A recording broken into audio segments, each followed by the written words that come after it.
Hello नमस्कार, मैं doctor Rajneesh Kumar आप सभी का एक बार फिर से हार्दिक स्वागत करता हूं। आज की वीडियो लेक्चर में हम चर्चा करेंगे यूजीसी एनटीए नेट की परीक्षा में पूछे जाने वाले स्थापना, कथन और तर्क पर आधारित जो प्रश्न होते हैं उनके ऊपर। इन प्रश्नों पर इसलिए चर्चा करना ज़्यादा ज़रूरी है क्योंकि जो भी हिंदी साहित्य से नेट जेआरएफ की तैयारी कर रहे हैं बच्चे, उनकी मेरिट को बनाने में स्थापना, तर्क और कथन पर आधारित प्रश्नों का बहुत ही अहम रोल है।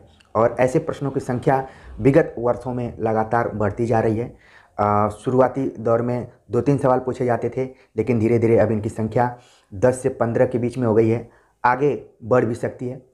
तो इस तरीके के प्रश्नों को हल करने के लिए परीक्षार्थी काफ़ी परेशान रहते हैं कि इनकी तैयारी कैसे करें। तो इसके लिए मेरे ख्याल से किसी एक किताब या एक गाइड का नाम बताना उचित नहीं रहेगा। जब आप हिंदी साहित्य का पाठ्यक्रम देखेंगे तो उस पाठ्यक्रम को कई खंडों में विभाजित किया गया है और उन खंडों में कुछ को पढ़ने के लिए कुछ खास राइटर्स की किताबें भी पढ़नी पड़ती हैं और उन्हीं किताबों से ऐसे प्रश्न पूछे जाते हैं। खासतौर से आप देखेंगे कि हिंदी साहित्य का इतिहास आपने बहुत सारे पढ़े होंगे, जिसमें कि पढ़ना ज़रूरी है आचार्य रामचंद्र शुक्ल, डॉक्टर बच्चन सिंह, डॉक्टर रामस्वरूप चतुर्वेदी की किताबों को, क्योंकि इसे आप पढ़ेंगे तो स्थापना, कथन, तर्क के प्रश्नों में अगर साहित्य की प्रवृत्तियों से संबंधित प्रश्न आते हैं या फिर कालखंडों से संबंधित प्रश्न आते हैं तो आप उसे आसानी से हल कर लेंगे।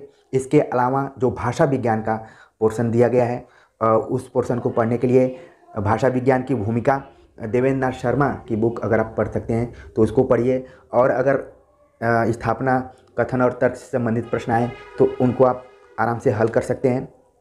अगर हिंदी आलोचना की बात करें, खासतौर से भारतीय काव्यशास्त्र और पाश्चात्य काव्यशास्त्र की किताब को लेकर काफ़ी कन्फ्यूजन रहता है। मार्केट में बहुत सारी पुस्तकें भी हैं, लेकिन इस तरीके के प्रश्नों को तैयार करने के लिए आप भगीरथ मिश्र की किताब पढ़ सकते हैं, जो कि भारतीय काव्यशास्त्र और पाश्चात्य काव्यशास्त्र एक ही में दिया हुआ है, और पाश्चात्य काव्यशास्त्र की किताब एक अलग से भी है। निबंधों की अगर चर्चा करें तो आचार्य रामचंद्र शुक्ल का जो निबंध संकलन है चिंतामणि भाग 1, उसमें बहुत सारे निबंध दिए गए हैं, 17 निबंध दिए गए हैं। उनमें से कविता क्या है पर हमने चर्चा कर लिया है, और कई बार मैंने देखा कि स्थापना, कथन और तर्क से संबंधित प्रश्नों में इस निबंध से बहुत सारे प्रश्न आए हुए हैं। इसके अलावा श्रद्धा भक्ति से प्रश्न आते रहे हैं, तो चिंतामणि के लगभग सारी निबंधों को अगर आप पढ़ लें तो बहुत अच्छा रहेगा।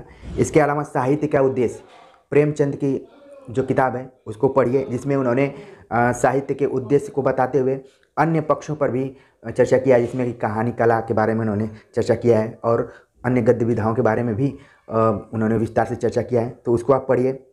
इसके अलावा कहानी नई कहानी नामवर सिंह की किताब है, तो उससे भी कई बार स्थापना, कथन और तर्क संबंधित प्रश्नों में सीधे सीधे सवाल उठा लिए गए हैं, तो इस किताब को आप पढ़ सकते हैं। नई कहानी की भूमिका कमलेश्वर द्वारा लिखी गई ये पुस्तक है, इसको भी आप पढ़िए, क्योंकि नई कहानी हिंदी साहित्य की बात करें तो एक आंदोलन के रूप में उभर कर सामने आई थी, तो उससे भी कई बार प्रश्न बन जाते हैं। इसके अलावा एनबीटी से कई पुस्तकें प्रकाशित हुई हैं जो हिंदी के महत्वपूर्ण निबंधकार रहे हैं उनके ऊपर, जिसमें कि आचार्य रामचंद्र शुक्ल, महावीर प्रसाद द्विवेदी, रामविलास शर्मा, नामवर सिंह, मैनेजर पांडे इत्यादि की निबंधों का एक संकलन है। अच्छा, खास तौर से हम देखते हैं कि निबंधों का संकलन है, निबंध वही हैं जो बाद में आलोचना में भी उनको पढ़ना पड़ता है। तो अभी बुक फेयर लगने वाला है नई दिल्ली में, जनवरी में लगेगा, तो अगर जो बच्चे एग्ज़ाम की तैयारी ज़्यादा दिनों से कर रहे हैं उनके पास तो एक सारी किताबें होंगी ही। जो नए सिरे से शुरुआत कर रहे हैं तो एक बार वो बुक फेयर में ज़रूर जाएं और इन किताबों को खरीद लें, पाठ्यक्रम लेकर जाएं, और जो जो भी पाठ्यक्रम में चीज़ें लगी हैं उनको थोड़ा सा पढ़ने की कोशिश करें और अपने पाठ्यक्रम से संबंधित किताबों को खरीद लें। इसके अलावा एक बहुत ही अच्छी किताब और है, आधुनिक हिंदी साहित्य की प्रवृत्तियाँ, नामवर सिंह की। तो आधुनिक हिंदी साहित्य खासतौर से भारतेंदु युग से लेकर समकालीन तक की जितनी भी प्रवृत्तियाँ हैं वो सब आपको क्लियर हो जाएंगी, ठीक है। खासतौर से जो जिसमें वाद लगा हुआ है, छायावाद, प्रगतिवाद, प्रयोगवाद और अस्तित्ववाद, नई कविता, इन सारे चीज़ों को आप आराम से इस किताब में से पढ़ सकते हैं, और अगर परीक्षा में सवाल पूछा जाएगा तो हल भी कर सकते हैं। इसके अलावा अगर आप कम समय में पढ़ना चाहते हैं तो दो मैं महत्वपूर्ण किताबों के बारे में बताऊंगा, जिसमें कि पहली किताब है हिंदी आलोचना की पारिभाषिक शब्दावली।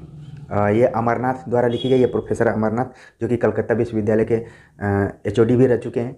तो ये काफ़ी अच्छी किताब है। तमाम जो ऊपर की किताबों के बारे में मैंने चर्चा की उनका एक संकलन है, जिसको आप खरीद के कम समय में अध्ययन करना चाहते हैं तो कर सकते हैं। दूसरी एक किताब है आधुनिक हिंदी आलोचना के बीज शब्द, डॉक्टर बच्चन सिंह की ये पुस्तक है। तो इसको भी आप खरीद सकते हैं, ताकि जो भी आलोचना से संबंधित, निबंध संबंधित या फिर कहानी से संबंधित आलोचकों के मंतव्य रहे हैं, वही ज़्यादातर स्थापना, कथन और तर्क पर आधारित जो भी प्रश्न पूछे जाते हैं वहीं से उठा लिए जाते हैं सीधे सीधे। तो इन किताबों को आप पढ़ सकते हैं। और जितना भी मैंने ऊपर की किताबों के बारे में चर्चा की, हिंदी साहित्य का इतिहास, भाषा विज्ञान, भारतीय काव्य शास्त्र, पाश्चात्य काव्य शास्त्र, चिंतामणि भाग 1, साहित्य का उद्देश्य, कहानी, नई कहानी की भूमिका, और जो प्रमुख निबंधकार रहे हैं और वही निबंधकार आलोचक भी हैं, तो उनसे संबंधित जो NBT नेशनल बुक ट्रस्ट द्वारा प्रकाशित किताबें मिलती हैं। आप बुक फेयर में जाएंगे तो आपको दिख जाएंगे तुरंत। और नामवर सिंह की आधुनिक हिंदी साहित्य की प्रवृत्तियाँ, ये किताबें लगभग सभी बच्चों के पास होंगी भी, ठीक है। बस मेरा जोर था कि इसको अगर आप दोबारा पढ़ेंगे तो आप स्थापना, कथन, तर्क संबंधित प्रश्नों को आराम से हल कर सकते हैं। बाकी कम समय में पढ़ने के लिए मैंने दो किताबों का जिक्र किया है, हिंदी आलोचना की पारिभाषिक शब्दावली और आधुनिक हिंदी आलोचना की बीज बिंदु। तो इन दोनों किताबों को भी आप पढ़ सकते हैं, ऑनलाइन भी मंगा सकते हैं, और जिनके पास होगी दोबारा एक बार उसको रिवीजन करके ऐसे प्रश्नों को हल करें। और जो भी मैंने वन लाइनर कथन को अपने वीडियो में अपलोड किया है उनको भी पढ़िए। तो उम्मीद है कि अब आप स्थापना, कथन और तर्क से आधारित जो भी प्रश्न आएंगे उनको आराम से हल करने की कोशिश करेंगे, और प्रैक्टिस के माध्यम से हम आगे भी ऐसे प्रश्नों पर चर्चा करेंगे। तो उम्मीद है कि आज का ये लेक्चर आप सभी को पसंद आया होगा। दो किताबों को मैं कहूँगा कि खरीद लीजिए, हिंदी आलोचना की पारिभाषिक शब्दावली और आधुनिक हिंदी आलोचना की बीज बिंदु को। तो आपकी तैयारी थोड़ी सी अच्छी हो जाएगी, क्योंकि आप रचना, रचनाकार, कविता की पंक्ति, ये सब आराम से याद कर लेते हैं, क्रम, जीवन क्रम, ये सब भी आराम से याद हो जाते हैं। लेकिन स्थापना, कथन, तर्क आधारित जो प्रश्न होते हैं, यही आपकी पढ़ाई की गंभीरता को चेक करते हैं। इसी से आपका मूल्यांकन होता है कि आप कितना टेक्स्ट को पढ़े हैं, ठीक है। तो कई बार तो ऐसे प्रश्नों को आप तुक्का लगाकर सही भी कर लेते हैं, लेकिन हमेशा तुक्का सही नहीं होता है। अच्छा, कुछ बच्चों का ये है कि उनको परीक्षा पास करना है, उनको बहुत नॉलेज नहीं लेना है। अक्सर हम अपने विद्यार्थी जीवन में भी देखे हैं और आसपास के बच्चों के मुँह से सुने भी हैं कि हमें कोई भी परीक्षा पास करनी, हमें ज्ञानी नहीं बनना है। तो कई बार क्या होता है कि आपने देखा भी होगा कि आपके आसपास कई लोग 10-10 बार नेट रहते हैं, वो GRF के लिए हमेशा ट्राई करते रहते हैं, ठीक है। और 1-2 नंबर के लिए उनका GRF नहीं हो पाता है, बाद में 1-2 नंबर से हो भी जाता है। तो ज्ञान की क्या है, वो तो जीवन भर आप ज्ञान लेते रहते हैं। तो ऐसा नहीं है, जो चीज़ मिले उसको एक बार आत्मसात करिए। न कोई अब तक बहुत ज्ञानी बन पाया है, न किसी को बहुत ज्ञानी कहा जा सकता है, ठीक है ना।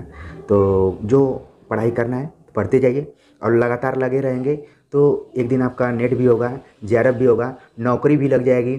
आपको आपके समाज वाले सफल भी मानेंगे, लेकिन सफलता असफलता का दौर हमेशा चलता रहता है। तो बहुत अभी आगे काम करना है, तो लगातार अपना काम करते रहिए, सफलता एक दिन निश्चित मिलेगी।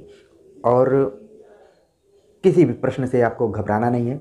हो सकता है कि कई बार मुझसे भी गलतियां हो जाती होंगी प्रश्नों के उत्तर को बताते समय, तो बाद में उसका ऐसा नहीं है कि उसको नकारात्मक लेने की ज़रूरत है। अच्छी बात यह है कि हमारे साथ इतने अच्छे विद्यार्थी जुड़े हुए हैं कि गंभीरता से चीज़ों को देखते हैं, उसका सूक्ष्म निरीक्षण करके खुद करेक्ट करने की कोशिश करते हैं और मुझे भी बताते हैं। तो इस चैनल का एक और उद्देश्य है कि आप हमेशा चीज़ों से टकराइए, ठीक है ना, और सही जानने की कोशिश की। हमारी कोशिश क्या है, सत्य तक पहुंचने की, ठीक है ना। तो मिलते हैं एक नए टॉपिक के साथ, और ऐसे ही अनवरत हम पढ़ाई करते रहेंगे और सफलता भी हासिल करेंगे। तो मिलते हैं, तब तक के लिए नमस्कार।